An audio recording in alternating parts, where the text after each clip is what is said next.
उनका सम्मान नहीं, महिला उनको उनके उस तरह के नेताओं को जूते मारने का काम करेंगे। लेकिन विधानसभा की बात है, आज जिस आजाद समाज पार्टी की जितने भी कार्यकर्ता हैं, इनकी लापरवाही की वजह से इनका शोषण किया जा रहा है। दोस्तों, मेरा नाम पराग है और आप सभी का एक बार फिर से बहुत बहुत स्वागत करता हूं। दोस्तों, आज प्रधानमंत्री नरेंद्र मोदी जी का टेलीप्रॉम्प्टर बंद हो गया। कुछ आपको और बताता हूं, फिर उसके बाद टेलीप्रॉम्प्टर पर आता हूं। दरअसल मायावती जी जब लिख करके बोलती हैं या आकाश आनंद जी जब लिख करके और बार बार नीचे ऊपर देख कर बोलते हैं, तब लोग कहते हैं मायावती जी तो देख कर बोलती हैं कि आप पढ़ी लिखी हैं या नहीं। उनके पढ़ाई लिखाई पर संदेह करते हैं, जबकि उनके पास LLB की डिग्रियाँ हैं, BEd की डिग्रियाँ है और भी तमाम डिग्रियाँ होते हुए भी मायावती जी लिख कर इसलिए बोलती हैं कि उनसे एक भी खबर स्लिप ऑफ टंग ना हो। बिल्कुल जो भी बोलें वो सटीक बोलें। लेकिन लोगों का मानना है कि मायावती जी लिखकर बोलती हैं। आज खेला हो गया प्रधानमंत्री जी के साथ। प्रधानमंत्री नरेंद्र मोदी जी टेलीप्रॉम्प्टर पर लिखकर हमेशा बोलते हैं। टेलीप्रॉम्प्टर के माध्यम से प्रधानमंत्री नरेंद्र मोदी का आज भाषण प्रसारित किया जा रहा था, लेकिन बीच में टेलीप्रॉम्प्टर खराब हो जाने के कारण प्रधानमंत्री जी तकरीबन 2 मिनट तक खड़े रह गए। उनके मुंह से आवाज़ ही नहीं निकली। भाई साहब आज 2014 से प्रधानमंत्री पद पर हैं और अगर आपके सामने टेलीप्रॉम्प्टर बंद कर दिया जाए तो आप 2 मिनट नहीं बोल सकते हैं? 2 मिनट पब्लिक को नहीं रोक सकते हैं? 2 मिनट में हल्ला होने लगा पब्लिक में।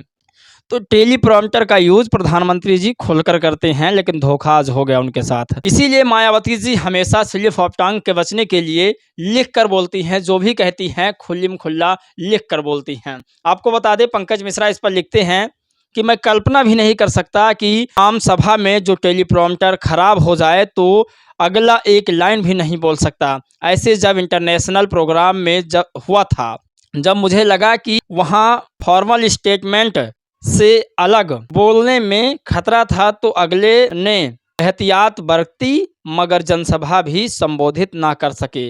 ये तो हद है।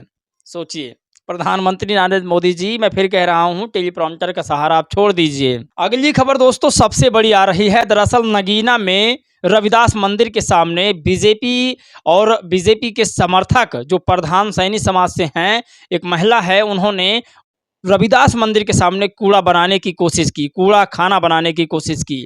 नगीना विधानसभा क्षेत्र का यह मामला है, जहां पर चंद्रशेखर आजाद सांसद हैं लोकसभा नगीना से, और उसी विधानसभा में यह मामला घटित हुआ है। तो नगीना सांसद इस मामले में जल्द से जल्द संज्ञान लें। आपको बता दें कि इस पर नगीना सांसद और भीम आर्मी के समर्थक का ये वीडियो जारी हुआ है और भीम आर्मी के समर्थकों ने ही लिखा।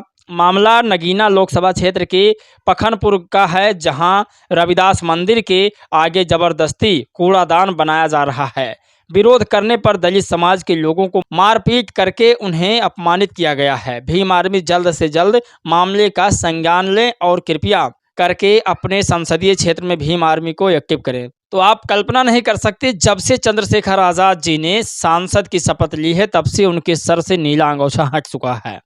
अब वो बिना नीला अंगोछा के ही टहल रहे हैं और उनकी भीम आर्मी जो है वो काम पूर्णतः नहीं कर रही है। जब तक राष्ट्रीय अध्यक्ष अपना थे, खुद स्वयं थे, तब तक ये लगातार भीम आर्मी के टीम को एक्टिव कर रहे थे, और जैसे ही भीम आर्मी पद से आज़ाद समाज पार्टी में राष्ट्रीय अध्यक्ष हुए हैं, तब से भीम आर्मी अनाथ होती हुई नजर आ रही है।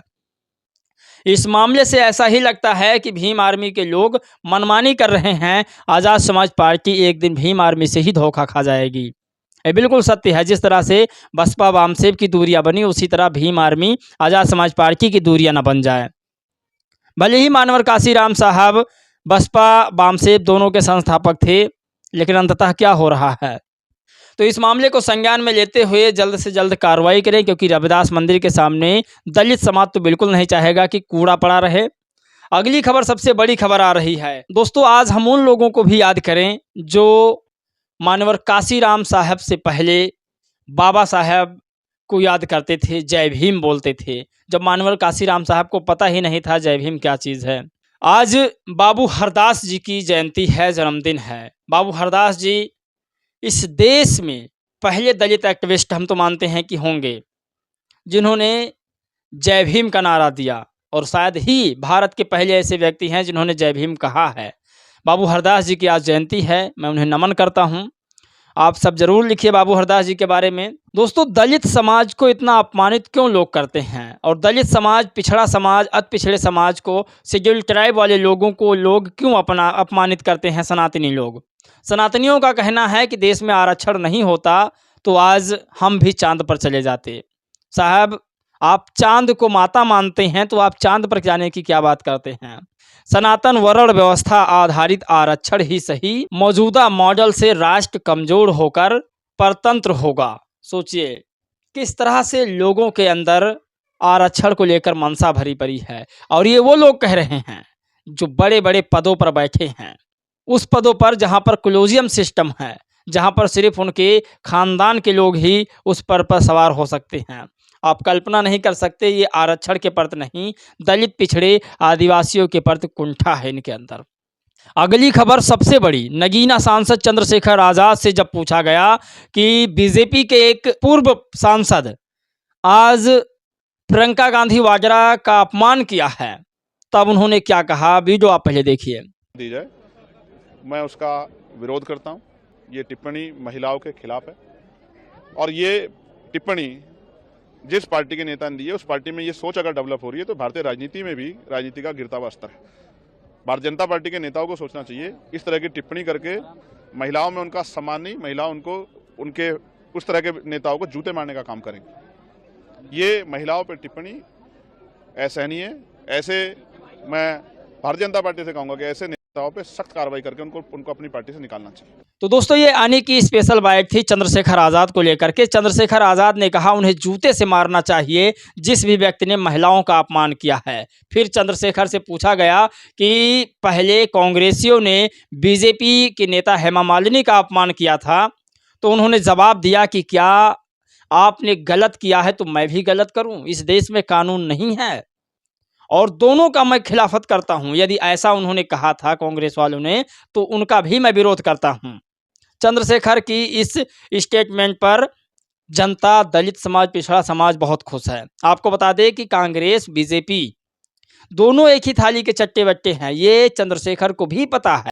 आपको बता दें, चंद्रशेखर ने कहा ऐसे नेताओं को जूते मारना चाहिए और पार्टी से निष्कासित कर देना चाहिए जो महिलाओं का अपमान करते हों, जो दलित, पिछड़े, आदिवासियों का अपमान करते हों। ये सबसे बड़ी खबर है, आप इसे जानिए कि भाजपा नेता रमेश बिदरी द्वारा प्रियंका गांधी के गालों पर की गई टिप्पणी के विरोध में चंद्रशेखर आज़ाद का बयान, महिलाएं ऐसे नेताओं को जूते मारने का काम करेंगी, ऐसी मानसिकता के महिला विरोधी नेताओं को भाजपा से निष्कासित करना चाहिए।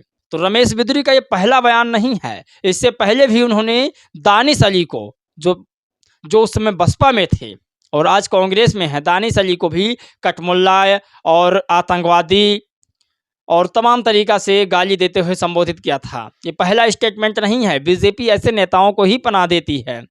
अगली खबर सबसे बड़ी आ रही है, आप कल्पना नहीं कर सकते, इस खबर को आप जब सुनेंगे तो आपके पैरों तले से जमीन हट जाएगी। मैं यकीन बता रहा हूँ, बिल्कुल सच्चाई बता रहा हूँ, आप सुन लीजिए।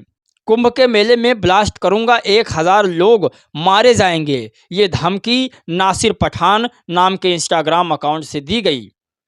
बात बड़ी थी, आतंकवादी साजिश, पुलिस एक्टिव हुई और धमकी देने वाले को गिरफ्तार कर लिया।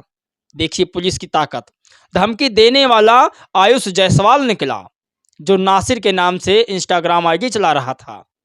तो मुसलमानों को उकसाने के लिए और मुसलमानों को जेल भेजवाने के लिए, उन्हें गाली देने के लिए तमाम हिंदू संगठन के लोग ऐसी आईडी बनाते हैं जिससे मुसलमान के ऊपर शक किया जाए। आखिरकार महाकुंभ के मेले में धमकी देने वाला 1000 व्यक्ति को मारने वाला गैंगस्टर पकड़ा गया और वो जायसवाल निकला, जहां मुसलमान के नाम से, नासिर पठान के नाम से आईडी चला रहा था। तो ये सबसे बड़ी खबर है। आप सोचिए कि दिल्ली में लगातार अरविंद केजरीवाल बीजेपी कांग्रेस पर हमला आकाश आनंद कर रहे हैं, बड़ी बड़ी जनसभा और रैलियां कर रहे हैं, लेकिन एक भी मनुवादी मीडिया, और मनुवादी मीडिया को तो छोड़ दीजिए, दलित बहुजन मीडिया जो बिकी पत्रकार हैं वो भी नहीं पहुंच रहे हैं। और चंदा लेना होगा तो हमारे समाज से भर भर कर लेंगे। मैं कह रहा हूं, जो अम्बेडकरवादी पार्टी है उसको आप क्यों नहीं दिखाते हैं? आप कल्पना नहीं कर सकते, अगर ये लोग दिखा देंगे अम्बेडकरवादी पार्टी के बारे में तो इनकी नौकरी चली जाएगी। जितना ये यूट्यूब से नहीं कमाते होंगे उससे ज़्यादा ये लोग पार्टियों से कमाते हैं। ये मेरे इल्ज़ाम नहीं, ये तमाम दलित, पिछड़े जो एक्टिविस्ट हैं उनके आरोप हैं। अगर आप लोग आरोप से बचना चाहते हैं तो आप अम्बेडकरवादी पार्टियों का सहमत क्यों नहीं करते हैं, उनके समर्थन क्यों नहीं करते हैं। और पवन ने लिखा कि हेलो रतनलाल, आप कहते हैं कि बसपा कहाँ है, बसपा दिखाई नहीं देती है। देख लो, बसपा आपकी यूनिवर्सिटी से महज 25 किलोमीटर की दूरी पर जनसभा कर रही है। आप अपना बसपा विरोधी चश्मा उतार कर देखिए, आपको बसपा हर गली चौराहे कस्बे जिले व प्रदेश में दिखेगी। तो ये लगातार आकाश आनंद दिल्ली में अरविंद केजरीवाल व बीजेपी कांग्रेस पर हमला कर रहे हैं, जिसने कई वर्षों से दिल्ली पर अपना राज किया है और दलित समाज, पिछड़े समाज और समान समाज के गरीबों पर योजनाओं के नाम पर महज झूठा जुमला दिया है। फिर चाहे वो यमुना की बात हो, फिर चाहे वो दिल्ली के प्रदूषण की बात हो, एजुकेशन पॉलिसी की बात हो, ये सारे चीज़ फ्लॉप होते हुए नज़र आ रहे हैं। इस बार दिल्ली में क्या होगा मुझे भी नहीं पता, लेकिन इतना ज़रूर पता है कि लड़ाई कांटे के टक्कर की होगी। साथियों, आप लोग समर्थन करते रहिए, डोनेशन देते रहिए, सपोर्ट करते रहिए। जय भीम, नमो बुद्धाय।